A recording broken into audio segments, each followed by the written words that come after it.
administration, which ends. Okay, good. Which aims to control the entire life cycle of Run software update. from installation or configuration, every possible change that can show up during the life of your infrastructure, in terms of changes of policies, changes of mission, everything. Inventory, and we are also doing some work on the commissioning of the hosts. The key points for Quattor focus on correctness. You have to catch any configuration mistakes as soon as possible, if possible, before deploying your configurations, because it's terrible if you ship an invalid file and suddenly your entire farm goes down. For the producibility, we have to reproduce our results. We have to be able to replay our history. We have to be able to investigate when things go wrong and to go back easily if we make a mistake. We want to scale. So we have a major banking institution that is running over 35,000 Linux boxes, and they are introducing 8,000 Linux boxes. It has to scale up, and it's much more important to scale out than to scale down. It's to be modular. If you want to scale up, you have to allow your users to choose as much or as little as they could be. They have internal procedures, and we don't want to get in their way. The traceable security in this environment is paramount. So, in order to provide that, in order to guarantee correctness and reproducibility, we have developed a declarative language called that allows us to describe every relevant portion of a post. If you want to control the accounts, you will describe your accounts in this language, and on top, after that, we have a number of tools that are aimed to run the managed machines, and they will align the state of the host to the desired state, to the state that you have expressed in the language. There are three key components in the Quattor architecture. You have all your managed nodes, all your fabric. You have a configuration management database. James will talk about a very cool implementation later. Basically, the model is you produce Python code, gets compiled in the configuration management database, and it's served via HTTP. And then the installation infrastructure and the managed fleet are going to consume HTTP files. And scaling up with HTTP is already a solved problem. And adding security layers with HTTP is also a solved problem. Something we already know how to do.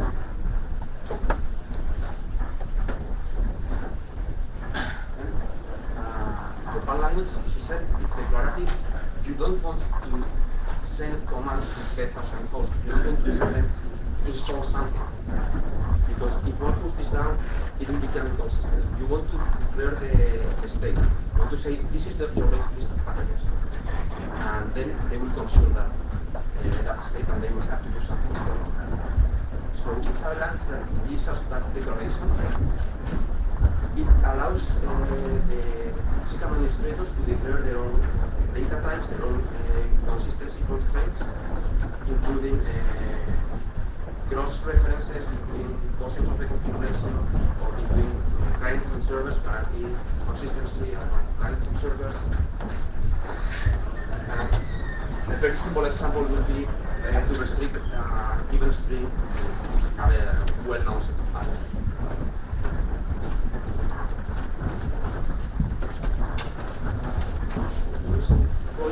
As I said, there are tools. There are tools to define profiles in the host, and then there are plugins that are written in Perl, and most system administrators know a little bit of Perl. And each plugin will consume one part of the profile. There will be a plugin dedicated for managing accounts, there will be a plugin dedicated for configuring the monitoring, say Nagios. And you will use whatever is relevant for you. If it's not relevant for you, you just leave it out and you do that port of the configuration with your existing procedures. The installation, try not to reinvent the wheel, since we are currently supporting distribution is Red Hat and derivatives. We do the installation via Kickstart and PXE. And again, if you want to use Quattor for installing your hosts, you declare everything that is relevant in the profile, the file systems, the partitions. I think our Kickstart generator is the only one so far that can do LVM software write, LVM on top of software write, arbitrary stacks that I haven't found in any other tools. We don't support installation over IPv6, but no site in the community has came with that request. If somebody needs it, it can be discussed. Very easy to add. Writing plugins is easy. You have a cool new service. You have a very simple API, and you have to come with a description of your service and match it to the behavior on the node. If your workflow is write a file and restart the daemon, which is very frequent, we have generic plugins to do that. And if you have something that is more convoluted, that requires a more complicated logic, your plugin will be as difficult as the logic for your service. But there is no big blocker there. However, the downside of this order, and you use Quattor, if you use Puppet, if you use whatever, is that you are requiring system administrators, service managers, people who may be very smart at their job, at their mission, but they are not coders, and you are asking them to write code. And your infrastructure is only as good as the code that you are providing. So you will need some way of having a code review, you will need to teach them how to do code, and that can be very expensive. James is going to talk about a way of addressing that. If you have any questions, you can contact us in Quattor.org, and you'll see your mailing list and follow us in Google Plus. Questions? So you said that Quattor is I'm not sure has much of the mind share on packages or walking sites. How might you compare it with, say, Puppet? So, Puppet, the language is not, it aims to be declarative, but the language is not as strongly typed, and it doesn't put that much effort into validating the configuration before deployment. So there are some codes that you will get redeployed in a local configuration. That's the first downside. The other side, we intend that the only source of truth is the profile that is compiled, whereas Puppet is more chatty. It tries to send out facts from the node to the server, and the server will tell you what to do next. I think it's lighter in that regard. The Quattor model is lighter. Hey, yeah, I'm totally new to it, but I never heard of it, but I read the description and it sounds very interesting.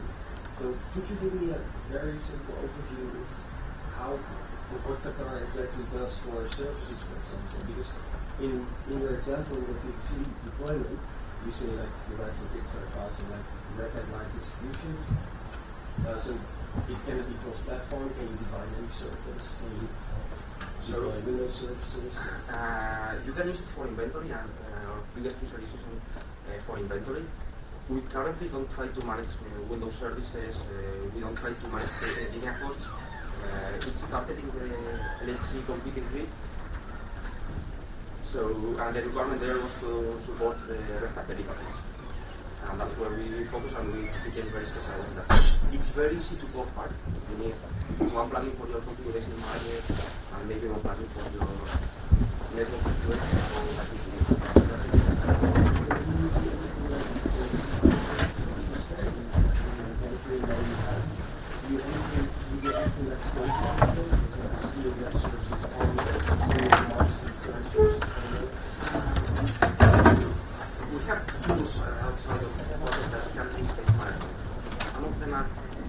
deprecated and have lost maintenance, of course, people say that better to mark the routes offline in other ways, maybe just sending a command over PSH instead of altering the status declaration, which is a little bit more static.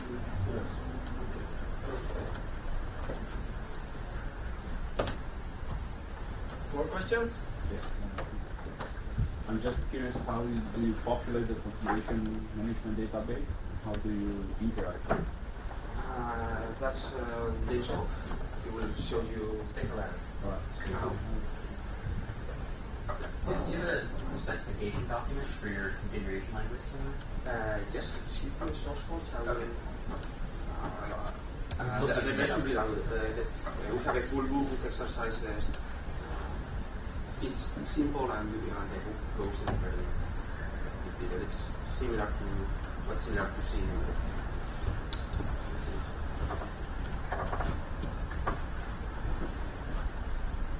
Alright. Yeah. What kind of license Quattor has? The new code is Apache license. The old code is European Database license, which is BSD. That's it. Were you giving it demo as well, or is it? Yes.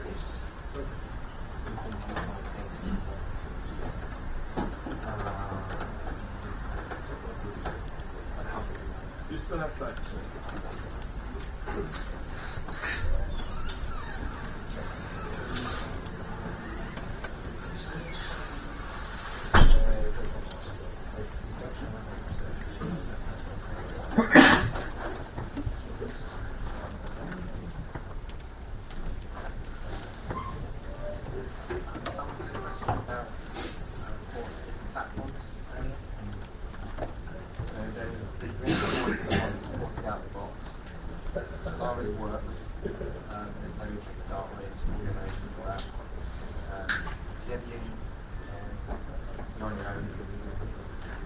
And I've got something working on Mac OS X and Windows. That's very general things. That answers your question about whatever it is. What is current essentials? Is there something stopping you? Nope, just not got around to it. I did manage to build some devs the other day. The guy just before here was the debbing guys. I don't know.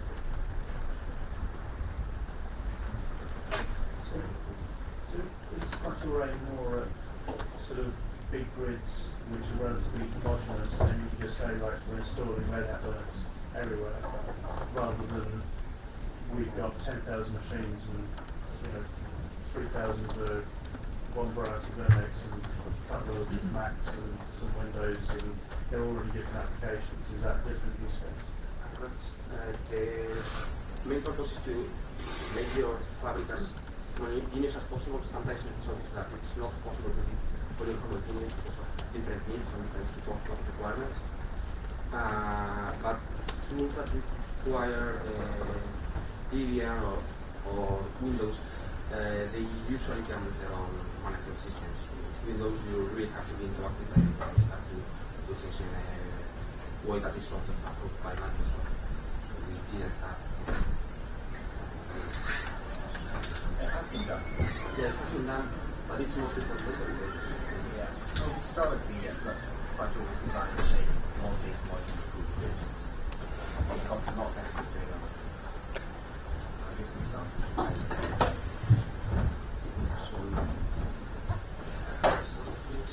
There shouldn't be any passwords in case of So, if you want to have some daemon started, you have you define it with this line.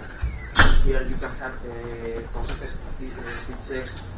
Have I enabled the Hyper-V configurations or not, and then I will start this configuration. So the language is very modular, and using recipes in your site is trivial, and sharing them with the rest of the community is also very easy. It's all meant for sharing configurations, very, very happy. And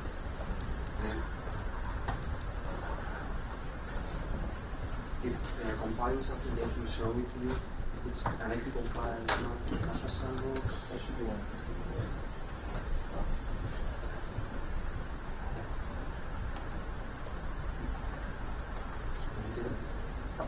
compilation phase, and this puts the file, the compiled object in under the control of the web server, and it sends notifications to all the nodes so that they will download the profile. And if the notification gets lost, no problem. There are other ways for the node to still those in the profile.